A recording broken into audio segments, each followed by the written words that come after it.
Hello everyone, welcome to my channel. This is Felicity and she is wearing a Mobcap that was made from the American Girls doll dress patterns. In the process of making Felicity's Mobcap, the first thing I did was to look at her ensemble.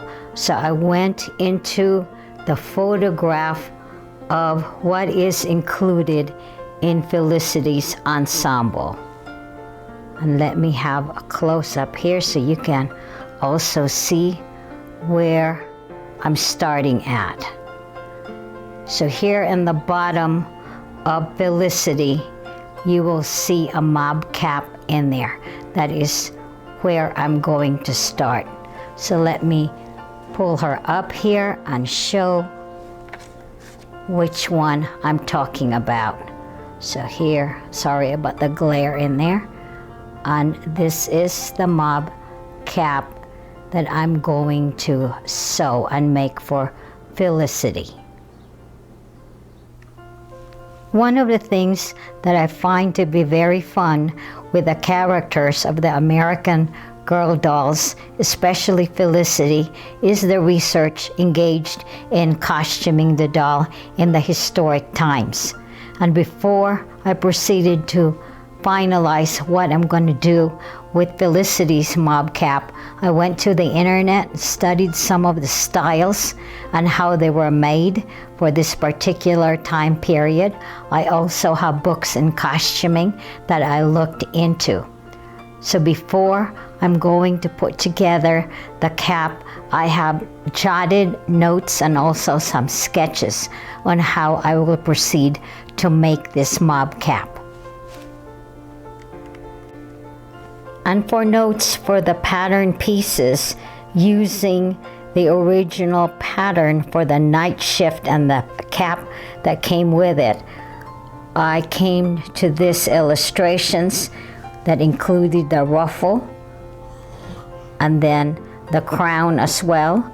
And then here is the cap band, and also showing where it should be attached to. I had some trouble in terms of trying to figure out which part of the band should be attached to the ruffle and which one should be attached to the crown.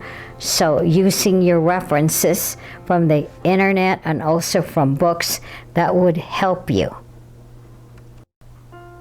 Before constructing the actual cap, I sat down and thought about the process on what I should do first. So the first thing here that I noted for myself is to create the ruffles, and I've got my instruction in there, and then followed by constructing the crown and attaching the ruffles as well to the crown and the band. And then this one is the last one. This is the attachment of the band, and finally finishing the cap in itself. This one will guide me a little bit through before constructing itself.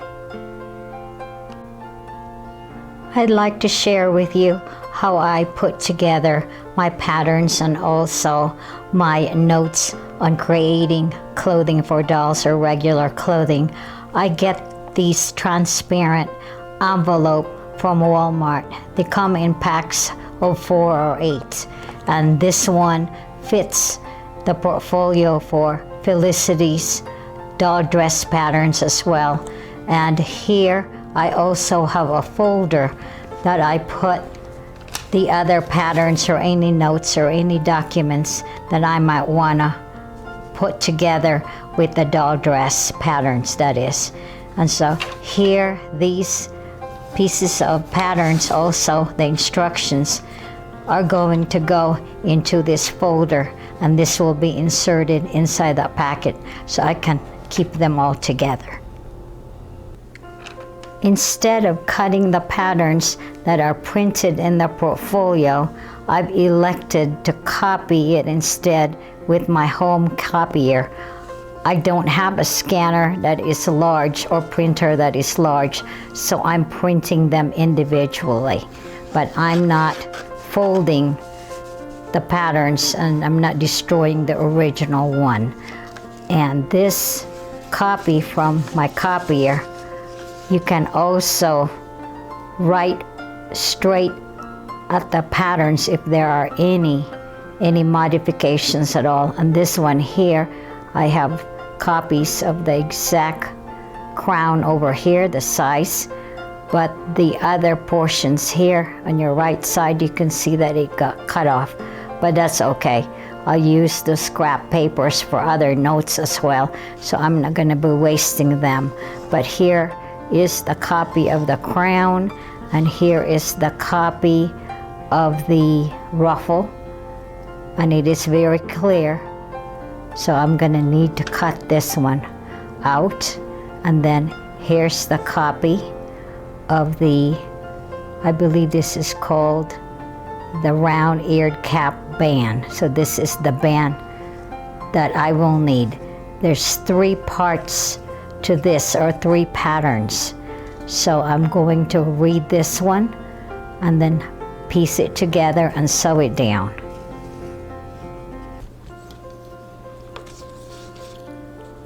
Sewing is a great hobby for me, and since collecting dolls also gives you the challenge of finding clothing for your dolls, I find this process to be very, very useful. And here I'm cutting at the outward lines, and this is the cutting lines. Of course, I try to get as accurate as I can be, and I don't cut the notches, but I include them in the pattern.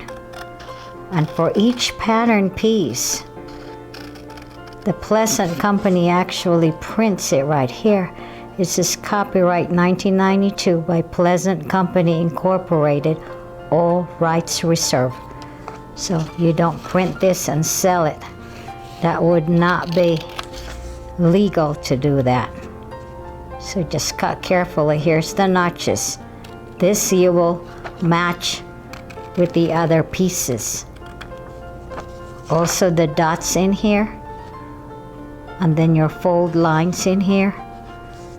It tells you right here, cut and fold. So you fold the fabric. And here it will say Felicity's Meet Outfit and Accessories, and each one has its own designation. This one says round-eared cap crown, cut 1 on fold. And this right here you also need to pay attention to, because this one is the fold edge under and flip over. This is where you insert the elastic.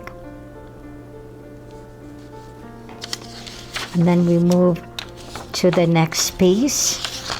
Now this one doesn't have any more pieces here that I'm going to use, so this one's gonna get put away. And then here's the next one that I'm going to cut. This one is for the ruffle, and from what I could see, this is gonna be very, very precise. You'll have very small pleats. I'm going to contain myself to these arrows only and not go into these other areas without the arrows. And this one says 3/8 hem.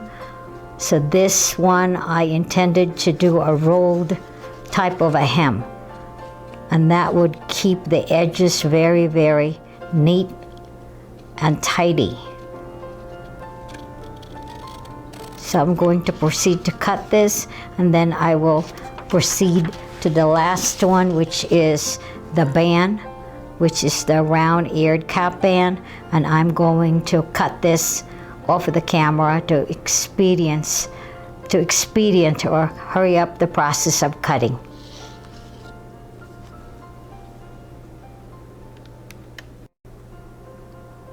I thought that I was missing the instructions for Felicity's Mobcap, but the actual directions with diagrams is printed at the back of Felicity's school clothing. So if you flip this one to the back part, you will see that the print here carries both the shift and the cap as well. And then at the bottom part, you'll see the purse and the handkerchief. And along with this is the layout to the bottom, and then the instructions also with diagrams. So let me just flip it here so that you can see the instructions and the diagrams. It is a large sheet of paper, so it would be helpful for you to print this separately so you can see the instructions a whole lot better. And here to the right side, this is the close-up, you'll see the instructions. And I studied this beforehand. In this way, you can follow the directions much more better. I did make notes also for myself, so I'm going to try to follow these instructions as closely as possible.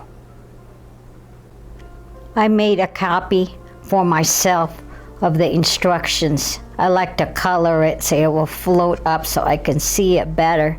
And here you will also see all the information that's needed to put together her cap.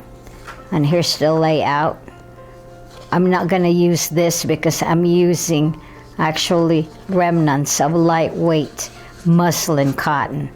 And here's the shift instructions first, and then you can go to the other parts and you will see more of the instructions of the cap in itself. And here's the round cap. So it's good to copy it so you don't have to negotiate with a large piece of paper. It is kind of difficult to see where you're going with it for a large sheet. And here also, other than the instructions in itself, and the diagrams are really good, it's easy to follow, but you do have to make notations because, as you can see here, the diagrams actually, or the photo instructions, overlap with the purse and it can get confusing. So it's good to copy it separately and make your notations as well. Here's the layout of my pattern pieces, and I'm using 100% cotton. That's a muslin lightweight material, and the pattern pieces does have a grain line, and I'm following the grain line on the long direction, but in the ruffle part I'm using the short direction that's following the fold. I have pre-shrunk my material or fabric and also ironed it. Let me show you a closer look of how I laid the patterns down. Here is what is called a selvage. This is the edge that's finished. This is where you line up your grain. And here, as you can see with the band, you will see an arrow. So that means line this up along with the selvage here. And then here on the crown, it doesn't show you the grain line, but I had drawn grain line in here parallel to the fold lines because this fabric is folded so that when you open it, you'll have a whole piece. And here also at the ruffle, you need to pay attention to the fold here. And then the grain line I marked here, it's following the fold. And this will go all the way up. So I'm going to cut this. And here where the notches are, I also cut notches here. I do not cut straight. Sometimes other seamstresses will cut this off, but I like to leave this part protruding because I like to match it along with the other parts here. This is the matching notches. So I'm going to cut this off the camera. I'm careful with my scissors, they are sharp. Here are the cut parts of the pieces of the Mobcap, and here you can see the two pieces that's required for the band, and then here's what is required for the crown. There's one piece there, and when it's open from the fold, you'll see that that is double the size, and here the same double the size, and this is the ruffle. The first step in following the directions of this pattern is to hem the ruffle. See here, it will show that you need to roll this in itself, turn under, and then top stitch. I'll do that in the machine, and then this will be followed after the hemming. This is the hem formation. Here, it will be followed by forming the pleats. And again, I will follow where the arrow begins and where it stops. So where would that be? Let me grab the pattern here. It is rather small, so pinning this would require precision. You might be able to ease it in here if it's too small, but if it's too big, you might have to repin this, and if you have stitched it down, you might have to release it. So here, follow the hem. It's only 3/8 of an inch. So this is going to be a very small hem. And this will go all the way to the end. And this will need to be folded as well. So here we are with our ruffle. It's been machine stitched already. And my machine here is acting up a little bit. It's stitching irregularly, but it's okay. It doesn't show that badly because the thread is also white. So I'm going to pleat this now, following the size directions here, folding and then pinning it. Okay, I'm not here forming the pleats. I'm not going to mark it with a pen or pencil, but what I'm going to do is to pin it in place. In this way, when I fold it, I can see where I start with the pleat and where to stop it. But this is really small, maybe 1/8 of an inch on the fold. I'm now assembling the ruffle to the band. So I'm right here on step number 3. And here's my ruffle on the band.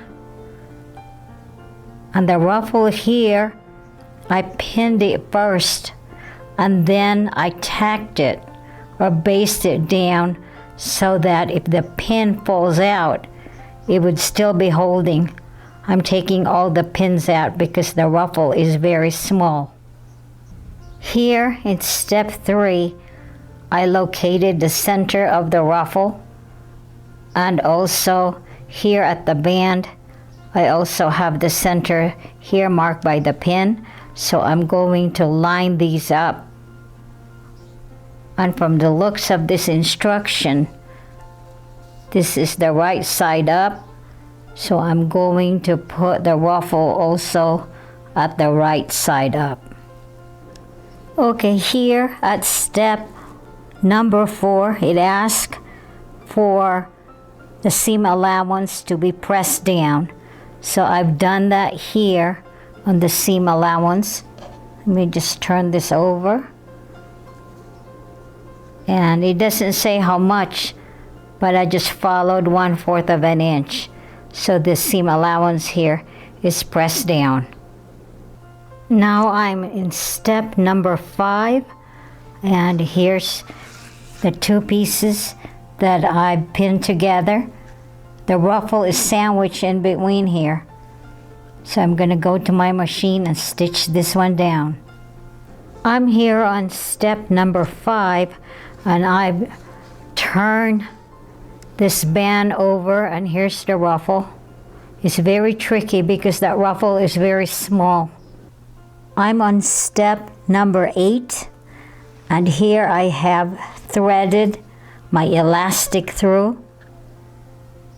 And here's what I used. It's a safety pin, a small one, and I've already tacked the other end. In that way it will stay put. So I tack or sewed this piece of elastic here by hand, and I'm going to do the same at the other side. I'm on step number 9, and I want to make sure that the sides are facing upwards. This is the back, so the right side up, and here where I'm connecting the ruffle and the band, I want to make sure this lines up in the center. So I have the centers here marked with a pin, and I want to make sure that the ruffle is at the right side or the right position here. I'm here on step 9, so I'm already here. I've attached the crown and also the band here. So I'm now ready to tack in by hand the inside, which will be step number 10. I'm now at step number 10, and here is the Mobcap, the back part, and I've turned the inner band already here, and I'm ready to whip stitch it, and I'll be done with this hat. Of course, the last step is to add the ribbon. I'm not sure as of this time if I'm going to add that ribbon yet. So I'm going to go ahead and whip stitch this inner part of the band. Well, here we are. The cap is already finished. Here's the back of that cap, and here's the side, and we're going towards the front. So this cap is ready to go.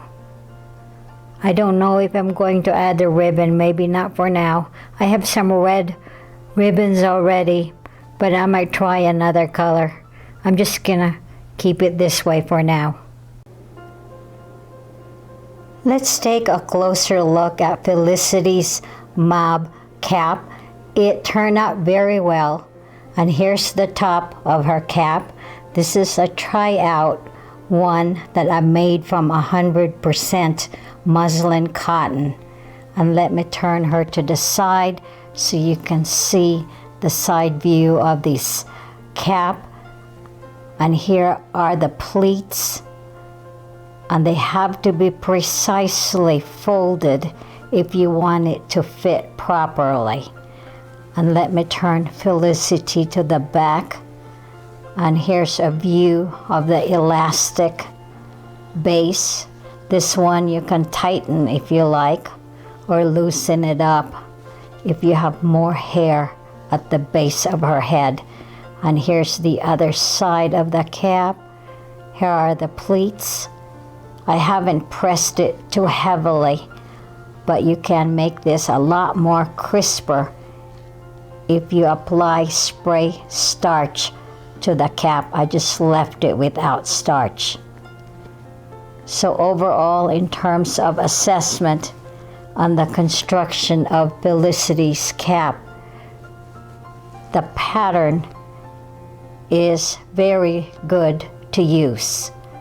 So it is good to follow the pattern very well because it is precise in terms of the instruction. It's definitely worth making this cap for Felicity, and it will turn out very well. But again, follow the instructions because the pleating especially is precise. Have a great week, everyone, and thank you for watching.